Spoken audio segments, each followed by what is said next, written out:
I'm back here at the Skiff Street Bridge in Hamden where I made a video a little while ago. Basically, this bridge is being reconstructed, and in doing so, they're widening it from 3 lanes to 4.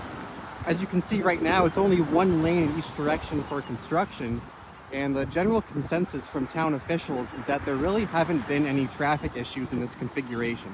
And so at the last traffic commission meeting, the town proposed a plan to change the striping of this road. Let's check it out. Here are the proposed striping plans for Skiff Street, and I'm actually really pleasantly surprised because the lane configuration is essentially exactly what I had envisioned. Just some paint striping changes. You could bring it down to 2 or even 3 lanes for cars and put bike lanes over the bridge. Instead of 4 lanes over the bridge, it's 1 lane either direction, bike lanes on either side, and the center median area.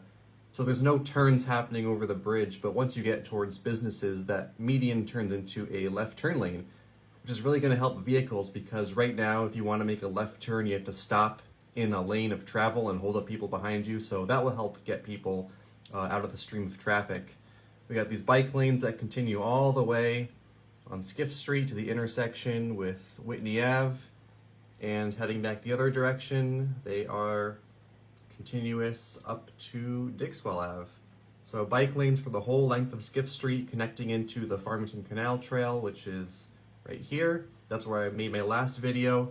My only criticism is that some of the bike lanes become a combined bike and right turn lane at intersections, which isn't the most comfortable, but I understand this was a last minute change to a state project that had to get approval. So it's a lot better than what's out there right now, and I'm really excited to ride this when it's all complete.